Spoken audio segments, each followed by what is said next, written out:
Hola, ¿qué tal están? Tutorial de Aristóteles. Realmente, pues Aristóteles fue un gran filósofo y biólogo macedonio que realmente pues, nació en el año 384 o 383 a.C. y vivió hasta el año 322 antes de nuestra era. En cuanto a su vida y evolución, hay que decir que nos han llegado las obras de Platón destinadas al público, es decir, sus diálogos, pero no su enseñanza en el interior de la academia. En el caso de Aristóteles sucede exactamente lo contrario. Sus llamadas obras exotéricas, con X, la mayoría de las cuales son también diálogos, dirigidas al público exterior, se han perdido y no quedan sino algunos fragmentos. En cambio, nos han llegado una gran parte de sus obras esotéricas con S, es decir, sus cursos en el interior del Liceo. En cuanto a sus obras, fueron ordenadas por Andrónico de Rodas hacia el año 60 a.C., que hizo la recopilación final de las obras aristotélicas. Por ejemplo, agrupó los tratados lógicos, que son categorías sobre la interpretación, analíticos primeros y segundos, tópicos y refutaciones sofísticas, tratados físicos, la física, que son 8 tratados, sobre el cielo, sobre la generación y corrupción, meteorológicos, sobre el alma, historia de los animales, sobre las partes de los animales, etc. Metafísica, que es un conjunto de 14 tratados acerca de lo que Aristóteles llamó filosofía primera y que Andrónico sitúa a continuación de los tratados de física, de ahí su nombre Metafísica. En cuanto a los tratados de ética, pues destacan la ética Eudemo, sobre todo la ética Nicómaco, su hijo, gran moral, y la política. Retórica y poética son otras obras, poética esta última incompleta. En ese sentido, podemos decir que Aristóteles fue un pensador sistemático, dueño desde el... no lo fue, en realidad, dueño desde el primer momento de su pensamiento definitivo, aunque sus obras parecen estar escritas de un tirón y transmiten aparentemente una filosofía acabada y totalmente coherente. Werner Jaeger demostró que no era así. Gracias a las investigaciones de Jaeger ha cambiado radicalmente la manera de comprender a Aristóteles. También él, como Platón, vivió en una búsqueda permanente y en sus escritos es posible rastrear la evolución también de un pensamiento siempre abierto y que nunca dice la última palabra, que en definitiva está evolucionando. Hay un primer periodo en la filosofía aristotélica, la que va en su entrada en la Academia Platónica en el 367 hasta la muerte de Platón en el 347, y de esta época datan seguramente las obras exotéricas con X, de las que solo nos quedan fragmentos, la mayoría de las cuales son diálogos escritos al estilo platónico. Por ejemplo, Eudemo es un escrito en memoria de este joven platónico que murió en la invasión de Sicilia por Dion. También hay otro diálogo sobre la filosofía. En él emprende Aristóteles una crítica directa de la teoría de las ideas, lo cual no le impide seguir considerándose como platónico y continuar en la academia. Y defiende también una especie de religión astral, considerándose como platónico también, insisto, y pues hay otro segundo periodo, que es el de transición y viajes, del 347 al 335 a.C., y esta es para Aristóteles una época enormemente creativa. Escribe gran parte de sus tratados de lógica, la física, la ética Eudemo, o mejor ética eudemiana, puesto que fue publicada por Eudemo de Rodas, a quien se atribuyó incluso la misma redacción, hasta que Jaeger demostró que era en realidad la primera ética de Aristóteles, parte de la política y al menos parte de la metafísica. Desde luego, pues en cualquier caso, el pensamiento de nuestro filósofo experimentó una evolución permanente. El tercer periodo es el de Atenas, cuando llegó al Liceo en el 334 o 335 a.C. hasta el 322. Podemos decir que él desarrolló investigaciones científicas. El Liceo se parecía mucho a una universidad moderna dedicada a la investigación científica, y en el sentido de la investigación histórica, pues eso dio como resultado por parte de Aristóteles una recopilación de 158 constituciones de ciudades griegas y otra serie de trabajos, de escritos, etc. Pero lo más notable son quizá los estudios sobre historia natural o biología, en los que junto a errores evidentes se encuentran observaciones y descripciones prácticamente insuperables. Tanto que Darwin escribió: Linneo y Cuvier son mis dioses, pero son unos niños comparados con el viejo Aristóteles. Por otra parte, también se puede decir en conclusión que el proyecto aristotélico es de carácter fundamentalmente científico. Platón partió de motivaciones morales y políticas, pero Aristóteles, que era un meteco en Atenas, un extranjero, por lo que no podía participar directamente en la vida política, pues estuvo dominado por intereses más bien teóricos. Sobre todo resolver las deficiencias de la teoría de las ideas. Probablemente Aristóteles concibió su filosofía como el perfeccionamiento definitivo del platonismo frente a versiones matematizantes de Espeusipo, que era el sobrino de Platón, y Genócrates, los sucesores inmediatos de Platón al frente de la academia. También Aristóteles pretendió desarrollar con una metodología apropiada la observación, la ciencia empírica, continuando así la tradición científica de los filósofos jonios. Una corriente de este tipo debía existir ya en la academia, especialmente desde la incorporación a la misma de Eudoxo de Gnido, notable geógrafo y astrónomo. Hay que destacar también la crítica a la teoría platónica de las ideas por parte de Aristóteles, porque Aristóteles consideraba que en este carácter separado de las esencias, es algo que no se puede admitir, este carácter separado de las esencias, insisto, ya que si las ideas son esencias que existen separadamente de las cosas, entonces son sustancias, realidades subsistentes, es decir, entidades que poseen existencia independiente. En ese sentido, la crítica de Aristóteles se resume en esta frase: no es posible que la esencia de las cosas exista separada de las cosas. No rechaza en su totalidad la teoría de las ideas, sino únicamente su existencia separada. Podemos decir que Aristóteles permanecerá fiel a lo fundamental de la herencia socrática y platónica. La ciencia trata sobre lo general y universal, por ejemplo, y considera que es una búsqueda de la esencia común que se encuentra en las cosas mismas, a diferencia de lo que decía Platón y Sócrates, y no separada de ellas. Esta es la idea clave de la lógica y la metafísica aristotélicas. En cuanto a la lógica de Aristóteles, cabe decir que Aristóteles fue el creador de la lógica, aunque la dialéctica de Platón constituye un importante precedente. El término lógica aparece posteriormente en los escritos de los estoicos, y el término órgano, instrumento, era como consideraba a la lógica el propio Aristóteles, no como ciencia, sino como una especie de introducción o propedéutica a la ciencia. La lógica para Aristóteles es el instrumento de la ciencia. Ahora bien, en el modo como Aristóteles concibe la ciencia se muestra muy bien hasta qué punto permanece fiel a la herencia socrática y platónica, ya que, insisto, dice que no hay ciencia sino de lo universal y necesario. Por tanto, si queremos tener un conocimiento científico de la realidad, es decir, de las cosas singulares, el único procedimiento válido o verdadero es conectarlas necesariamente con lo universal. En cuanto al silogismo, es una estructura formal de la lógica que permite realizar esa conexión. Aristóteles lo define al silogismo como un discurso o conjunto de palabras o locuciones en el que, una vez concedidas ciertas cosas, se siguen o concluyen necesariamente otras distintas. Así lo dice en su obra lógica Analíticos Primeros. En este sentido, también cabe decir que el silogismo expresa una relación de inclusión, cómo lo particular se subsume, podemos decir, se subsume en lo universal. Así, de esta forma, en Aristóteles, la lógica del silogismo sustituye a la dialéctica platónica. Por otra parte, también, según Aristóteles, poseemos conocimiento científico de una cosa cuando sabemos, primero, que existe esa cosa, segundo, lo que es su esencia, y tercero, el porqué, causa de algo. Gracias a que conocemos la causa, podemos tener la certidumbre de que la cosa es necesariamente así y no de otro modo. Así pues, la ciencia es no solo un conocimiento de lo universal, no hay ciencia de lo particular, sino también un conocimiento necesario y, por supuesto, verdadero y cierto.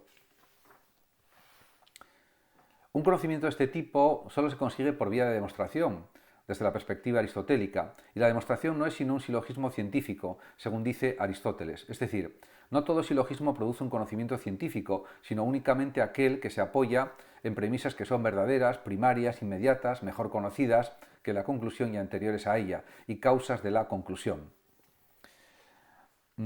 Podemos decir, por tanto, que parece bastante claro que la lógica aristotélica no es propiamente una lógica estrictamente formal. Es una lógica que hace referencia permanente a la realidad, al lenguaje, cuya estructura pretende reflejar. También se puede decir que, de forma conclusiva, que la lógica silogística aristotélica sustituye a la dialéctica platónica como nuevo procedimiento científico. Ya no se trata de ascender al reino trascendente de las ideas, por tanto, como había dicho Platón.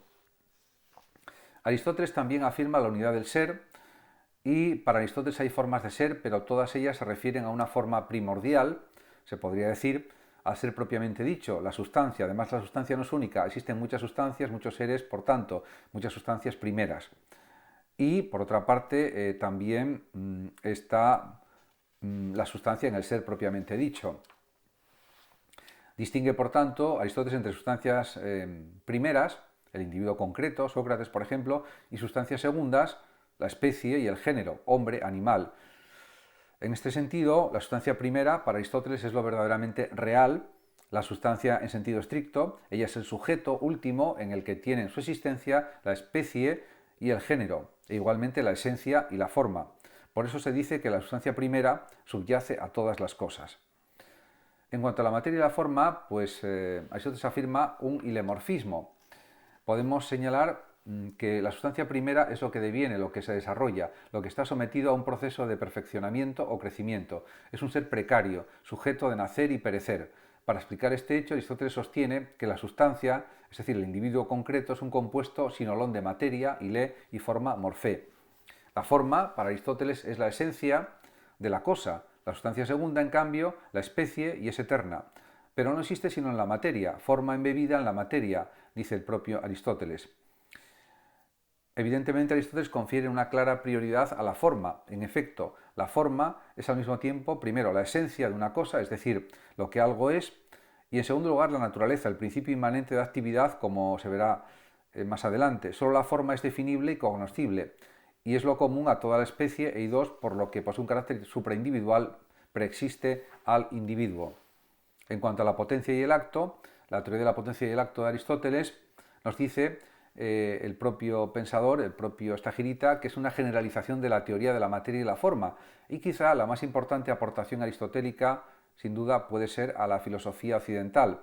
Es la última explicación del devenir de la sustancia. En ese sentido, en todo ser, lo que hay ya es ese ser, es el acto, y su poder llegar a ser lo que todavía no es la potencia. La potencia dynamis es de dos tipos, potencia activa, es decir, poder o facultad de producir una acción o un efecto, potencia en latín, y dos, potencia pasiva, o posibilidad de pasar de un estado a otro o de recibir la acción de una potencia activa. La potencia activa se encuentra en el agente y la pasiva en el que experimenta la acción. Así dice Aristóteles, el fuego tiene el poder de quemar y lo graso la posibilidad de ser quemado. Para designar el acto, utiliza Aristóteles dos expresiones: energeia, derivado de en y ergon, acción-obra, y entelequia, de telos, fin, y ekein, tener, poseer. Energeia se suele traducir por acto-acción, en cambio entelequia es difícil de traducir y con frecuencia se opta por la simple transcripción, entelequia.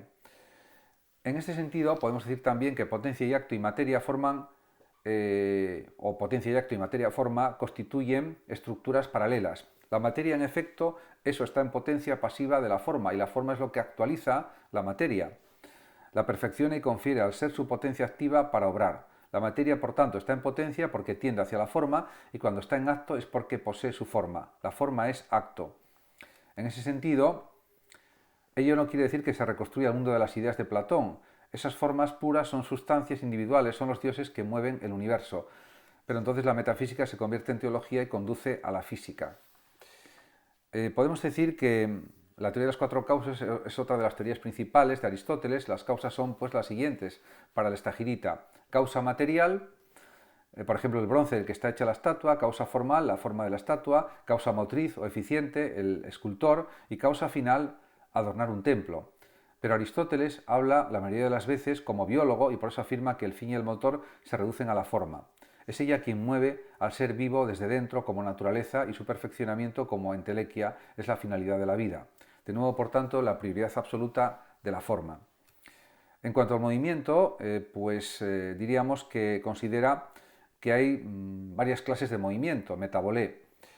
Estaría la generación, génesis y corrupción de la sustancia; el movimiento accidental, que es la kínesis, movimiento accidental cuantitativo según la cantidad, crecimiento y disminución; movimiento accidental cualitativo según la cualidad, alteración; y movimiento locativo según el lugar, traslación.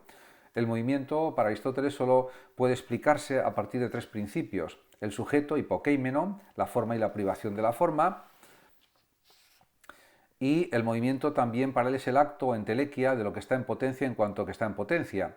Además, Aristóteles reconoce que no es fácil comprender la esencia del movimiento, ya que no es ni acto ni potencia, sino una especie de acto incompleto. En cuanto al primer motor inmóvil, diríamos que al final de la física afirma taxativamente Aristóteles la eternidad del movimiento y del tiempo, la cadena de las generaciones, por ejemplo, no tiene comienzo, remonta al infinito y tampoco tendrá fin. El movimiento y el tiempo no cesarán jamás, según Aristóteles, pero al mismo tiempo Aristóteles afirma la necesidad de que exista un primer motor inmóvil causa del movimiento eterno del cosmos. Esto parece un concepto contradictorio. En general todo lo que se mueve es movido por otro. Así pues, el movimiento del mundo es eterno, pero posee un primer motor y desde el punto de vista de Aristóteles no hay aquí contradicción alguna. El primer motor mueve el mundo desde toda la eternidad. En cuanto a la cosmología aristotélica, hay que decir que sigue solo parcialmente a la de Platón, valdrá de paradigma para toda la ciencia medieval hasta la revolución científica de la Edad Moderna. Sus características fundamentales son las siguientes. Primero, es esencialista, todo se explica por naturaleza o cualidades inmanentes de los cuerpos físicos. Es teleológica, el concepto de finalidad vale aquí como concepto explicativo clave, y el motor inmóvil mueve como causa final, ya que la realización de la propia forma o naturaleza es la finalidad de los movimientos naturales. Es dualista también, ya que el dualismo platónico de los dos mundos, ideas y cosas, es sustituido por otro dualismo, el del mundo supralunar, perfecto y divino, y el mundo sublunar, siendo ambos mundos considerados como absolutamente heterogéneos. Es deductiva también, esta cosmología, no empírica, así por ejemplo se afirma que el cielo es una esfera porque la esfera, figura perfecta, es la figura que conviene al cielo. También dice que la luna, dice Aristóteles, es un cuerpo perfecto, divino, etc. Y eso pues es falso. Realmente de aquí también resulta una concepción jerárquica del universo. Para Aristóteles primero los seres inmateriales e inmóviles, el primer motor inmóvil, los motores inmóviles de las esferas, que según hay 55 esferas, luego están los seres materiales pero incompletos y eternos, el primer cielo, las esferas de los astros, todos ellos compuestos de éter. En tercer lugar, por fin, los seres corruptibles, compuestos de los cuatro elementos, los cuales hacen intermediarios entre la materia común, materia primera y la forma, y esta última, que representa la esencia y la especie, es eterna, solo los individuos son los que perecen. En cuanto al alma, para Aristóteles, cuerpo y alma constituyen una única sustancia y están entre sí en la misma relación que la materia y la forma. El alma, para Aristóteles, es la forma del cuerpo, pero no de cualquier cuerpo, de un cuerpo organizado, un organismo estructurado de un modo muy particular. Por eso considera Aristóteles que la doctrina de la reencarnación es un absurdo. El alma no puede ser forma de cualquier cuerpo. Como forma, el alma es el principio más radical de toda la actividad del ser vivo. En último término, el alma no es nada distinto de esas funciones. Aristóteles lo dice de un modo muy expresivo. Si el ojo fuese un animal o fuera un animal, la vista sería su alma. Además, Aristóteles defiende de una manera muy clara y muy rotunda la unidad del alma contra las tres almas de Platón o las dos almas de Speusipo.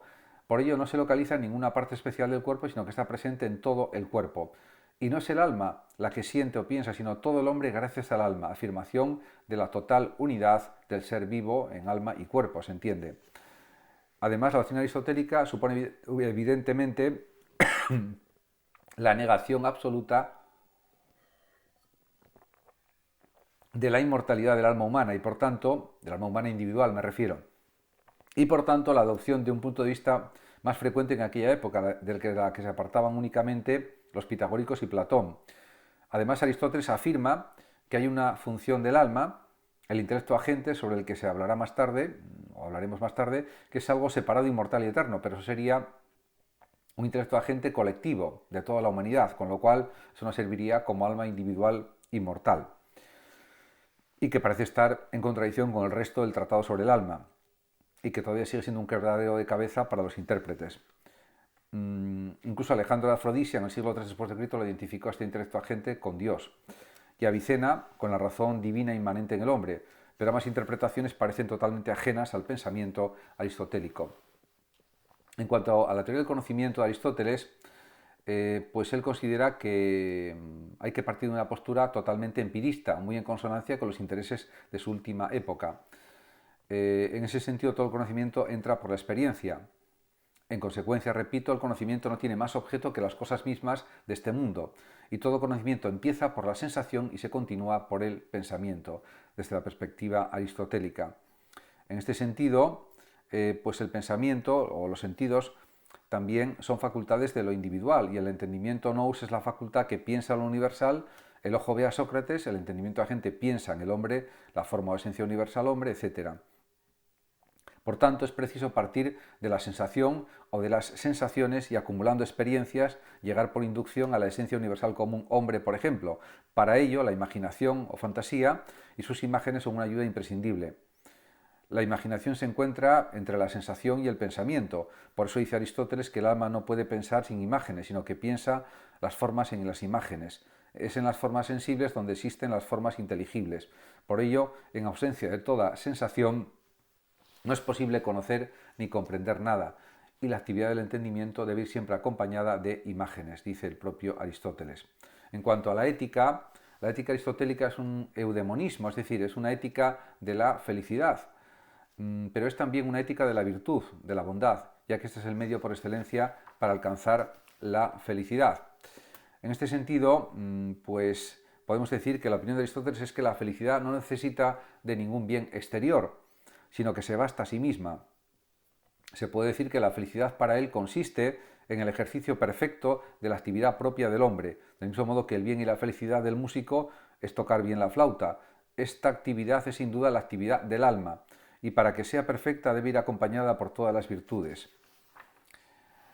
Al final de la Ética a Nicómaco, a su hijo, Aristóteles afirma que la actividad más propia del hombre y la que mayor felicidad le proporciona es la contemplación teórica, la sabiduría.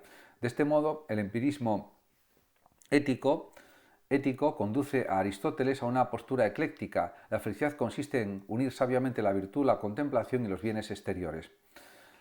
En cuanto a la virtud o la bondad, es una disposición del alma, es decir, una capacidad y aptitud permanente y preferencial para comportarse de un modo determinado, nada más lejos del intelectualismo de Sócrates, que suponía la virtud como igual al conocimiento. La virtud requiere también la voluntad, los hábitos, los buenos hábitos. Por esta razón, la virtud se adquiere, según Aristóteles, por el ejercicio y el hábito, ethos. Para que un hombre se haga justo es necesario que practique la justicia. Además, Aristóteles señala que la virtud consiste en el término medio, mesotes o mesotes, que no es lo mismo que la mediocridad, sino un equilibrio entre dos extremos igualmente viciosos. Así, el valor es un justo medio entre el miedo y la temeridad. Aristóteles también distingue dos clases de virtudes, morales, éticas e intelectuales, dianoéticas. Entre estas últimas cita la prudencia, frónesis, virtud del hombre sensato, y la sabiduría, sofía, culminación de la vida moral. En cuanto a las virtudes morales, no hace clasificación alguna, más que una determinación conceptual se dedica a hacer notables descripciones de los tipos humanos que las poseen. En cuanto a la política, pues escribe un tratado titulado Política, y la ética aristotélica hay que decir que desemboca en la política y parece subordinarse a ella. Ambas consideran el bien del hombre. Además, desde su perspectiva, nadie puede ser bueno o virtuoso si no ha sido educado, y es al Estado a quien compete, en último término, la tarea educativa. Aristóteles defiende una especie de organicismo social. El Estado es anterior por naturaleza a la familia y a cada hombre tomado individualmente. El todo, en efecto, es anterior a cada una de las partes. El hombre, además, para él, como es sabido, es esencialmente un animal político o cívico, politikon zoon o politikon zoon. En cuanto al Estado, dice Aristóteles que solo en el Estado puede alcanzarse el reinado del bien y de la justicia, la perfección última del hombre. Por eso el Estado no es un fin en sí mismo, y Aristóteles no defiende un totalitarismo político. El fin del Estado es la felicidad y la perfección moral de los ciudadanos. Aristóteles critica además la política idealista utópica de Platón. La política no puede ser, como tampoco la ética, una ciencia exacta, sino empírica, como lo demuestra el trabajo de recopilación de constituciones políticas realizado por sus discípulos. Ciertamente Aristóteles se mantiene fiel al esquema de la pequeña ciudad-estado, considerando como absurdo el ideal cínico del Estado natural o el universalismo imperialista de Alejandro Magno. Recoge la ya clásica clasificación de los sofistas, monarquía, aristocracia y democracia, a la que llama politeia o gobierno constitucional, con sus degeneraciones en tiranía, oligarquía y demagogia, a la que llaman sin más democracia. En realidad, y a pesar de numerosas afirmaciones en contrario, Aristóteles no otorga la primacía a ninguna forma de gobierno y se muestra muy pragmático al tener en cuenta las diversas condiciones geográficas, sociales, económicas o psicológicas de los pueblos que conducen a estos a inclinarse por un sistema político u otro. De todas maneras, ese mismo pragmatismo lleva a Aristóteles a inclinarse por una politeia basada en las clases medias, la mesocracia, y gobernada por los mejores. Punto de vista que coincide con su teoría ética también. La virtud consiste, por tanto, en todo, en un término medio, adaptado a las circunstancias y a la naturaleza concreta de los hombres y a las exigencias de la prudencia. Muchas gracias a todos por su atención y hasta siempre.